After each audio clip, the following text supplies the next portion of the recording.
Let's begin our time together with a story about a key.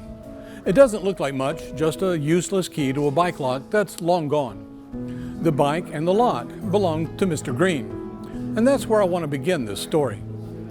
We called him Mr. Green because when outreach workers from Jules Helping Hands first met him on the street, he had dyed his hair bright green. You can see him in this outreach photo. His real name was Jeremy Hendricks. None of us really know just how long Jeremy had been homeless, but it had been a while. This post on Jeremy's Facebook page sums up Jeremy's world the week before Thanksgiving of 2020. I need a place to live. I'm tired of being homeless. I get SSI $700 and some change. Anybody out there that can help me or get a room for rent, I appreciate it. That makes my Thanksgiving Christmas, and a happy one. I'm tired. I just want to leave this world altogether. It's getting old. Somebody's out there that would be willing to help me with my own room, drug-free. Contrary to popular opinion, people like Jeremy don't enjoy being homeless.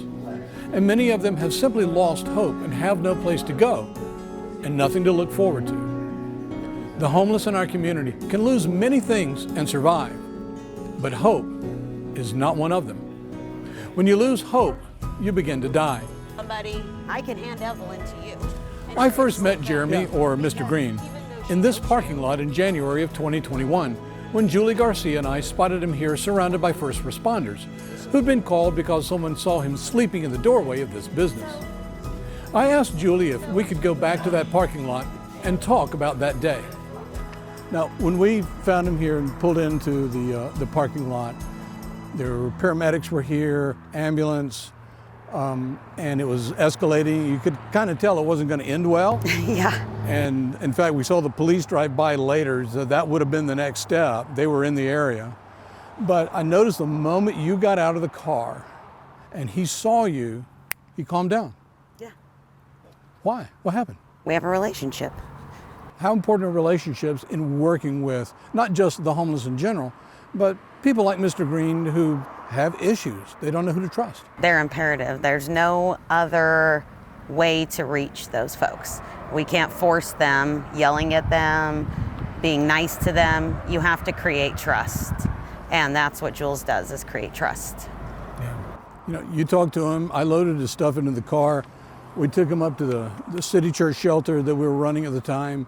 And he maintained there for 3 months, and then went with us to the Women's Club shelter, and he maintained there for about 2 months. Why was he able to maintain so well there and not be able to fit into traditional shelters? Because it's a mutual respect. He had a respect for us, we had a respect for him. We've been consistent with him throughout the years. When we see him, we help him, we talk with him, we treat him like a human. When we were here that day and I drove past and I saw him, I knew it was going to end badly because I know Mr. Green and the girl that he was with. In all of the time that I've ever taken care of Mr. Green, the day that we took him to City Church, I've never seen him stay or remain sober. And up until the day that he passed, he was still sober. And the last message that I got from Mr. Green was a message through Messenger saying, "I love you guys, see you soon." And I never heard from him again.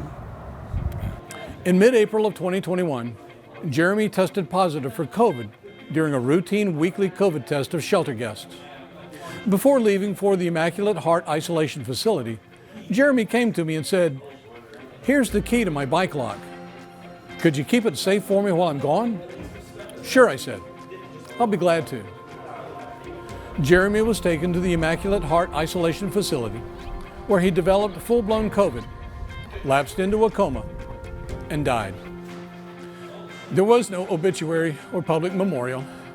His death didn't make the newspapers or TV news. We found out secondhand from someone at the isolation facility. That's what happens when you're one of the Dal, one of the insignificant poor. The Hebrew Old Testament uses 5 different Hebrew words to describe those we call the poor. Why 5? Well, because poverty has many different expressions. including homelessness. One of those expressions is found in the word dal, the word used to describe the insignificant poor. Scripture doesn't see people as insignificant, but like a brutally honest mirror, it simply reflects and records how we treat them. Amazing how little has changed in 3,000 years. Like the homeless and marginalized of our own day, the dal occupy the lowest strata of society. They don't have wealth or social standing. They don't appear on anyone's social radar, except as people to be avoided, or swept up in a law enforcement sweep of homeless encampments and told to move on. We label them bums or drug addicts to give ourselves emotional permission not to see them, not to care, and to treat them as if, in the greater scheme of things, their lives don't matter, as if they are, in fact, insignificant. We might not verbalize such feelings, but we express them every day by how we treat the homeless and marginalized. People like my friend, Jeremy. After all, how we see people is the beginning of how we treat people. Let's end this story where we started it, with a bike lock key. I keep it on my keychain for several reasons.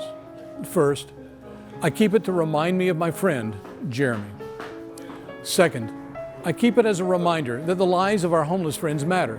They may be poor and homeless, but they are not insignificant, and they don't deserve to be treated that way. Third, I keep it as a reminder of the importance of low-barrier shelters and shelter beds, operated by service providers who understand trauma-informed care and the need to build the shalom of our community by demonstrating fearless compassion and unconditional love toward the homeless and marginalized of our city, toward real people like Jeremy.